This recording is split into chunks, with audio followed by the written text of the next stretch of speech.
Hello, lovies! It's another Pamper Day. There is a The Elixir Aesthetic Center sa Argao. So today we'll be enjoying a lot of services care of Giselle and Ara, of course.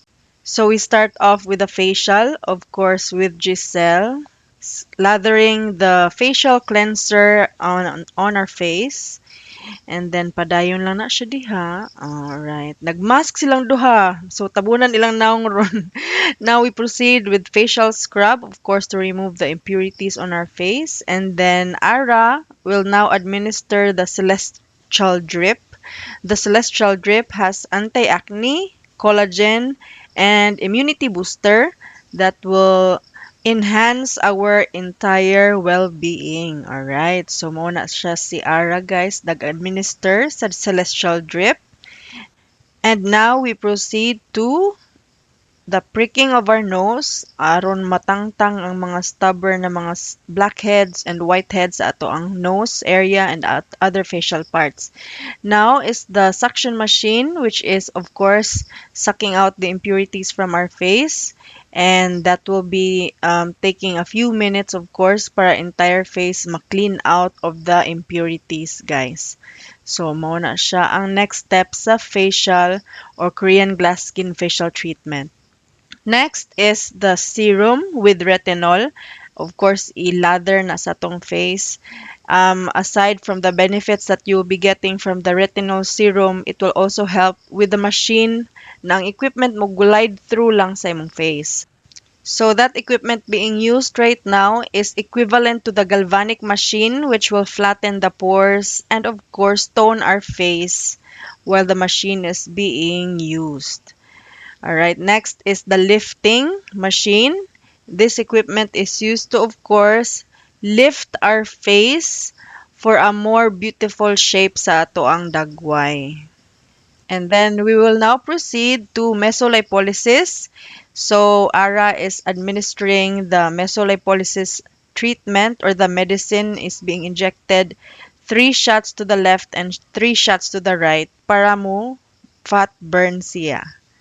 Alright, next is the eye bag removal. This equipment, of course, will help you lighten or remove the eye bags from your eye area.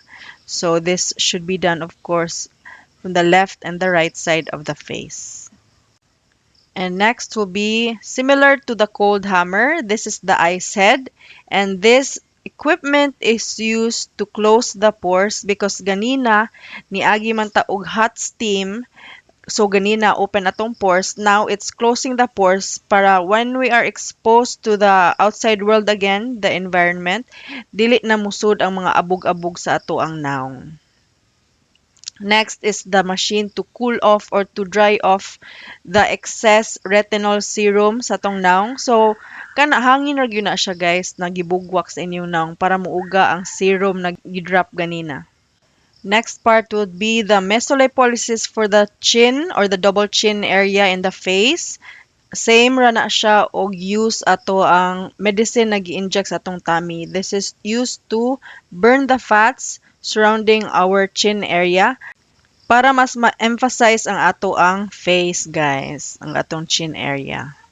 Next would be the Pico Laser, one of the favorites dyan na nako sa the Elixir, guys. Kay this is used to lighten or remove the dark spots and acne marks in our face. So as you can see, gina-target jud ni Giselle ang mga spots na naay mga bugas-bugas, naay mga lagum-lagum para matangtang sila. Right, next is the mesolipolysis for the arms, and this is of course the same with the other parts. This is used to burn the fats in our arm area. This is going to be the left and the right side, 3 shots each. So hopefully mas nipis na ta og arms puhon after a year. Then this would be the placing of the gel for the next machine that we'll be using for RF and cavitation. Of course, after lipolysis, mag-use ta og radio frequency, vacuum, and cavitation machines to aid in melting of the fats sa ato ang arms, face, and tummy area. So you will see that different machines are being used in the arm area right now. A while ago, that was radio frequency. Now, this is the vacuum. And next will be the cavitation. Mo na siya ang cavitation, guys. Alright, so ganina gi-injectan na ta og mesolipolysis sa atong double chin or atong face area. So same with the other body parts na nay mesolipolysis, kailangan po siya i-radiofrequency and cavitation para mo aid in melting the fat sa body part.